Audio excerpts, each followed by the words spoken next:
प्लेटो का जन्म 427 BC में हुआ था और उनकी मृत्यु 347 बिफोर क्राइस्ट एरा में हुई थी। प्लेटो को यूनान का महान दार्शनिक माना जाता है। उसके विचारों का राजनीतिक दर्शन के इतिहास में अपूर्व स्थान है। उनके जीवन परिचय को देखते हैं। पाश्चात्य राजनीतिक दर्शन के मूर्धन्य विद्वान एवं मनीषी प्लेटो का जन्म ईसा से 427 ईस्वी पूर्व एथेंस के कुलीन परिवार में हुआ था। पाश्चात्य जगत में सर्वप्रथम आदर्श राज्य की काल्पनिक योजना प्रस्तुत करने वाले इस विद्वान दार्शनिक की माता का नाम क्लिटोयनी और पिता का नाम एरिस्टोन था। उसके पिता एथेंस के अंतिम राजा कॉर्डस के वंशज थे, जबकि उसकी माता सोलन वंश में उत्पन्न हुई थी। अपनी प्रारंभिक शिक्षा प्राप्त करने के बाद प्लेटो सुकरात के चरणों में बैठकर 8 वर्ष तक उसका शिष्य रहा।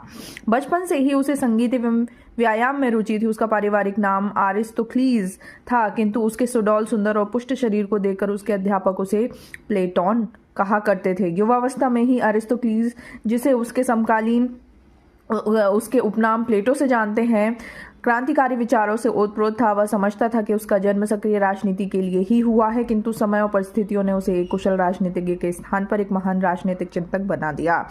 एथेंस की जनतंत्रीय सरकार ने उसके शिक्षक सुकरात की हत्या कर दी। इस दुर्घटना से प्लेटो को मार्मिक आघात पहुंचा। प्रजातंत्र एवं सक्रिय राजनीति से उसका विश्वास ही उठ गया। सुकरात के प्राणदंड के बाद वह अपने कुछ मित्रों के साथ एथेंस के निकटवर्ती नगर मेगरा में चला गया। इसके बाद उसके जीवन का 12 वर्ष का इतिहास अज्ञात सा है। यद्यपि इस संबंध में एक अनुश्रुति है कि इस काल में वह लगातार इटली, यूनान और मिस्र के विभिन्न नगरों में घूमता रहा और यहाँ तक कि उसने गंगा के तट तक भारत की यात्रा भी की। इन 12 वर्षों में प्लेटो ने देश देशांतरों में विभिन्न मतांतरों का भी अध्ययन किया। एथेंस वापस लौटने पर 386 ईस्वी पूर्व के लगभग वहां अपना एक शिक्षणालय खोला। यही तो प्लेटो की वह सुप्रसिद्ध अकादमी या एकेडमी थी जिसे यूरोप का प्रथम विश्वविद्यालय होने का गौरव प्राप्त हुआ। अपनी आयु के 40वें वर्ष में प्लेटो ने इस अकादमी की स्थापना की थी और उसकी आयु के 40 वर्ष यहाँ पर अध्ययन अध्यापन कार्य में व्यतीत हुए। यह विद्यापीठ 522 ईस्वी में रोमन सम्राट जस्टिनियम के द्वारा बंद कर दिए जाने तक लगभग 900 वर्ष तक ज्ञान के प्रसार का कार्य करता रहा। इसी के कारण एथेंस समूचे यूनान का ही नहीं बल्कि सारी यूरोप का बौद्धिक केंद्र बन गया। इस अकादमी में गणित शास्त्र, खगोल शास्त्र आदि की शिक्षा को विशेष प्रधानता दी जाती थी, किंतु साथ ही यहाँ राजनीतिज्ञ, कानूनवेत्ता तथा दार्शनिक शासक बनने की भी शिक्षा दी जाती थी।